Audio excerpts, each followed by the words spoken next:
Hello everyone, ಎಲ್ಲರಿಗೂ ನಮಸ್ಕಾರ. Welcome back or welcome to my YouTube channel Pooja Mohak vlogs. ನಾನು Pooja ಬ್ಯಾಂಗ್ಳೂರಿಂದ Kannada vlogs ಮಾಡ್ತಿದ್ದೀನಿ ಅಂತ ಹೇಳ್ತಾ, ಸೊ ಯಾಕೆ ನಾನು ವೀಡಿಯೋಸ್ ಆಗ್ತಿಲ್ಲ ಅನ್ನುವಂಥ ರೀಸನ್ ನಿಮಗೆ ಆಲ್ರೆಡಿ ವಾಯ್ಸಿಂದ ಗೊತ್ತಾಗ್ತಿರುತ್ತೆ. ಸೊ ಕಂಪ್ಲೀಟಾಗಿ ನಾನು ನನ್ನ ಮಕ್ಕಳು ಹುಷಾರು ತಪ್ಪಿದ್ವಿ.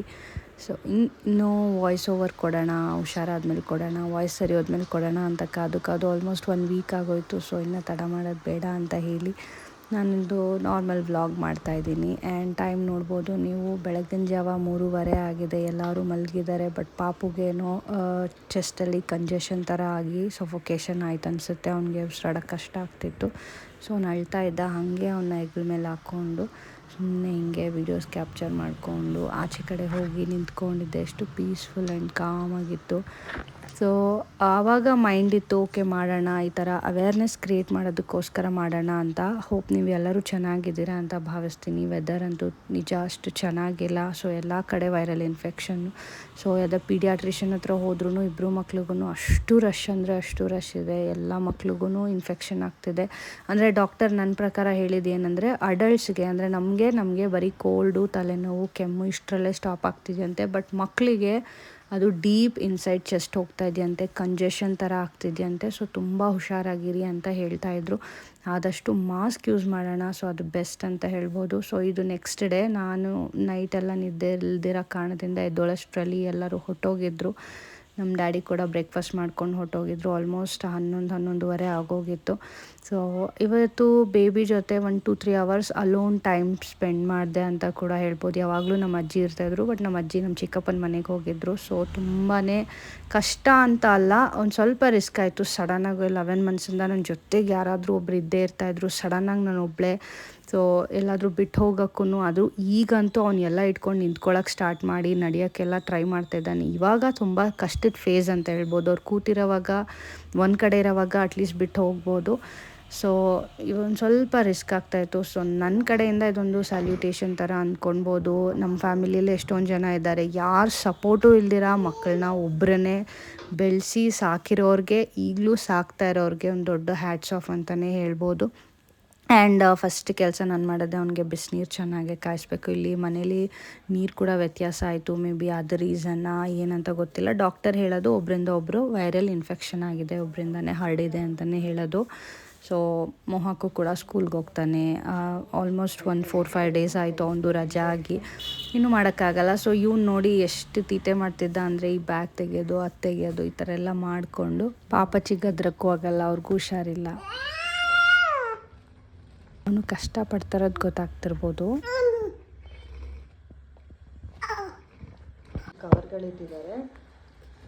ಅವನೇನು ಮಾಡಿದ್ದಾನೆ, ಅಲ್ಲಿಂದ ಆ ಬ್ಯಾಗ್ನ ತಗೊಂಡು ಇಲ್ಲಿಗೆ ಓಡಿ ಬಂದಿದ್ದಾನೆ.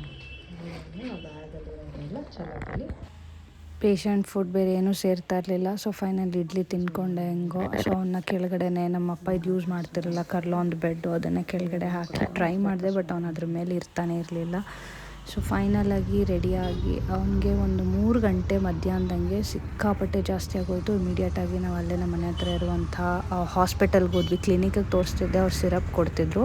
ಬಟ್ ನೆಬಲೈಸೇಷನ್ ರೆಫರ್ ಮಾಡಿರಲಿಲ್ಲ. ಬಟ್ ಇಲ್ಲಿ ಹಾಸ್ಪಿಟಲ್ಗೆ ಹೋದ್ಮೇಲೆ ಅಡ್ಮಿಟ್ ಅಂತೆಲ್ಲ ಎದುರಿಸ್ಬಿಟ್ರು. ಸೊ ನಾನು ಹೇಳೋದು ಪೇರೆಂಟ್ಸ್ಗೆ, ಹೌದು ಆ ಟೈಮಲ್ಲಿ ಭಯ ಆಗುತ್ತೆ, ನಮಗೂ ಕೂಡ ಹಾಗೆ ಆಯಿತು. ಸೊ ಅವರು ಇಮ್ಮಿಡಿಯೇಟಾಗಿ ಅಡ್ಮಿಟ್ ಮಾಡಬೇಕು. ಅವ್ರಿಗೆ ತುಂಬ ಕಷ್ಟಪಡ್ತಾ ಇದ್ದಾನೆ. ಹೊಟ್ಟೆ ಹತ್ರ ಗುಳಿ ಬೀಳ್ತಿದೆ, ಎದೆ ಮತ್ತು ಹೊಟ್ಟೆ ಮಧ್ಯ. ಆ ಟೈಮಲ್ಲಿ ಅಡ್ಮಿಟ್ ಮಾಡಬೇಕು ಅಂದರು. ಆಮೇಲೆ ಅವರು ಇಲ್ಲ ನೆಬಲೈಸರ್ ಇದೆ ಅಂದಿದ್ದಕ್ಕೆ, 1 ದಿನ ರಿಸ್ಕ್ ತೊಗೊಳ್ಳಿ, ನಿಮ್ಮಿಷ್ಟ, ನೀವು ನೆಬಲೈಸರ್ ಕಂಟಿನ್ಯೂಸ್ ಆಗಿ ಎವ್ರಿ ಅವರ್ ಕೊಡಲೇಬೇಕು. ನೀವು ಕೊಟ್ಟಾದ್ಮೇಲೆ ನಾಳೆ ಕಮ್ಮಿ ಆಗಿಲ್ಲ ಅಂದರೆ ಎಕ್ಸ್ರೇ ಮಾಡಿಸಿ ಅಡ್ಮಿಟ್ ಮಾಡಬೇಕು ಅಂದಿದ್ರು. ಸೊ 1 ದಿನ ಟೈಮ್ ಇತ್ತು. ಬಂದು ಇಮ್ಮಿಡಿಯೇಟಾಗಿ ನಾನು ನೆಬಲೈಸರ್ ಹಾಕೋಕ್ಕೆ ಸ್ಟಾರ್ಟ್ ಮಾಡಿದೆ. ಪರವಾಗಿಲ್ಲ ಒಂದೊಂದು ಸರಿ ರಿಸ್ಕ್ ತೊಗೊಳೋದು. ಬಿಕಾಸ್ ಇನ್ನೂ 10 ಮಂತ್ಸ್ ಬೇಬಿಗೆ ಡ್ರಿಪ್ಸ್ ಎಲ್ಲ ಹಾಕೋದೆಲ್ಲ ಎಂಥವ್ರಿಗೂ ಹಿಂಸೆನೇ. ನಾನಂತೂ ಊಟ ನಿದ್ದೆ ಬಿಟ್ಟು ಅವ್ನಿಗೆ ಕರೆಕ್ಟಾಗಿ ಮೆಡಿಸಿನ್, ನೆಬಲೈಸೇಷನ್ಸ್ ಇಬ್ರಿಗೂ ಕೊಟ್ಕೊಂಡು ಅದನ್ನು ಹಾಗೆ ಮನೇಲೇ ಒಂದು ಲೆವೆಲ್ಗೆ ಕಮ್ಮಿ ಮಾಡಿಸಿ ಇದು ಮಾಡಿದ್ದೀನಿ. ಹಾಗೆ ಸಂಜೆ ಅಮ್ಮ ಪೂಜೆ ಮಾಡ್ತಾಯಿದ್ರು, ಅದನ್ನು ಹಂಗೆ ಕ್ಯಾಪ್ಚರ್ ಮಾಡಿಕೊಂಡು ವ್ಲಾಗ್ನ ಎಂಡ್ ಮಾಡೋಣ ಅಂದ್ಕೊಂಡೆ. ನೋಡಿದ್ರೆ ನನಗೂ ಹುಷಾರಿರ್ಲಿಲ್ವಲ್ಲ. ಸೊ ನಾನು ಕ್ಲಿನಿಕ್ಕಿಗೆ ಹೋಗಿ ಅದನ್ನು ಸ್ವಲ್ಪ ಬಿಟ್ಟು ತೊಗೊಂಡೆ. ಬಿಕಾಸ್ ನಾನು ಕ್ಲಿನಿಕ್ ಹೋಗಿದ್ದಾಗ ಆಲ್ಮೋಸ್ಟ್ 11:30 ಆಗೋಗಿತ್ತು. ಆ್ಯಂಡ್ ಅದನ್ನು ಲಾಸ್ಟಲ್ಲಿ ಹಾಕಿ ಎಂಡ್ ಮಾಡಬೇಕಿತ್ತು. ಬಟ್ ಇದು ವ್ಲಾಗೆಲ್ಲ ತುಂಬ ಬೇಜಾರೇ ಹಾಕೋದು ಬೇಡ ಅಂತ ಹೇಳಿ ಲಾಸ್ಟಲ್ಲಿ ಗಣೇಶನ ಕ್ರಿಸ್ಮಸಿಂದು ವೈಬ್ಸ್ ಬಂತು, ಆ ಟಮಟೆ ಬೀಟ್ಸು ಇದೆಲ್ಲ ಬೇಜಾರು ಮಧ್ಯೆ ಒಂದು ಸ್ವಲ್ಪ ಖುಷಿ ಇತ್ತು, ಹೋಗಿ ಅದನ್ನು ಎಂಜಾಯ್ ಮಾಡಿದ್ವಿ. ಗಣೇಶ ಬಂದಿದ್ದು ಒಂದು 9 o'clock ಅನ್ಸುತ್ತೆ. ಅದನ್ನು ನಾನು ಲಾಸ್ಟಲ್ಲಿ ಎಂಡಿಂಗಲ್ಲಿ ಹಾಕ್ತೀನಿ. ಸೊ ಇಲ್ಲಿ ಡಾಕ್ಟರ್ ನಂಗೆ ಏನು ಹೇಳ್ತಿದ್ದೆ ಅಂದರೆ, ಕಂಪಲ್ಸರಿ ಫೀಡ್ ಮಾಡುವಾಗ, ಮಗು ಇರೋವಾಗ ಮನೆಯಲ್ಲಿ ದೊಡ್ಡವರೆಲ್ಲ ಮಾಸ್ಕ್ ಹಾಕಿರಿ ಅಂತಲೇ ಹೇಳ್ತಾ ಇದ್ರು. ಇಂಜೆಕ್ಷನ್ಸ್ ತೊಗೊಂಡು ಅಲ್ಲಿಂದ ಹೋಗಿ ಮಗುದು 11th ಮಂತ್ ಅಂತ ಹೇಳಿ ಒಂದು ವೀಡಿಯೋನ ಅದನ್ನು ಎಡಿಟಿಂಗ್ ಮಾಡಿ ರೆಡಿ ಮಾಡಿ ಇಟ್ಕೊಂಡೆ. ಬಟ್ ಅವತ್ತಿನ ದಿನವೇ ಪಾಪಗೆ ಹುಷಾರಿರಲಿಲ್ಲ ಅಂತ ಒಂದು ಸ್ವಲ್ಪ ಬೇಜಾರಾಯಿತು. But it's okay, we will come back. And ಹುಷಾರು ತಪ್ಪಿ ನಮಗೆ ಇಮ್ಯುನಿಟಿ ಪವರ್ ಜಾಸ್ತಿ ಆಗುತ್ತೆ ಬಾಡೀಲಿ, ಮೆಡಿಸಿನ್ಸ್ ಎಲ್ಲ ತೊಗೊಂಡು ಮತ್ತೆ ನಾವಿನ್ನೂ ಸ್ಟ್ರಾಂಗ್ ಆಗ್ತೀವಿ ಅಂತಲೇ ಹೇಳ್ಬೋದು. ಆ್ಯಂಡ್ ಅದೇ ಹೇಳಿದ್ನಲ್ಲ, ದೇ ಟಮಟೆ ಬೀಟ್ಸು. ಸೊ ಒಂಥರ ಬೇಜಾರಲ್ಲೇ ಇಡೀ ದಿನ ಕಳೀತಾ ಇರುವಾಗ ಲಾಸ್ಟಲ್ಲಿ ಗಣೇಶ ಡೋಂಟ್ ವರಿ ಅಂತ ಬಂದಂಗಿತ್ತು. ನಿಜವಾಗ್ಲೂ ತುಂಬಾ ಖುಷಿ ಆಯಿತು. ಸೊ ಅಲ್ಲಿ ಟಮಟೆ ಬೀಟ್ ಸ್ಟಾರ್ಟ್ ಆಗ್ತಾ ಇದ್ದಂಗೆ ನಾವೆಲ್ಲ ಅಲ್ಲೇ ಗೇಟ್ ಹತ್ರ ನಿಂತ್ಕೊಂಡು ಓಡೋಗಿ ನೋಡಿ ಈ ಥರ ಎಂಜಾಯ್ ಮಾಡ್ಕೊಂಡು ಬಂದ್ವಿ. ಇದಾಗಿತ್ತು ಇವತ್ತಿನ ವ್ಲಾಗ್. ಹೋಪ್ ನಿಮ್ಗೆ ಇಷ್ಟ ಆಗಿದೆ ಅಂತ ಭಾವಿಸ್ತಾ, ಒಂದು ಅವೇರ್ನೆಸ್ ವ್ಲಾಗ್ ಅಂತ ಕನ್ಸಿಡರ್ ಮಾಡಿ ನೀವು. ಆ್ಯಂಡ್ ಆ ಬನಶಂಕರಮ್ಮ ಗಣೇಶ ಎಲ್ಲರಿಗೂ ಒಳ್ಳೇದು ಮಾಡಲಿ, ಎಲ್ಲರೂ ಚೆನ್ನಾಗಿರಿ, ಮಾಸ್ಕ್ ಹಾಕ್ಕೊಳ್ಳಿ ಆ್ಯಂಡ್ ಬಿಸಿನೀರೇ ಕುಡೀರಿ ಅಂತ ಹೇಳ್ತಾ ಎಲ್ಲರಿಗೂ ನಮಸ್ಕಾರ.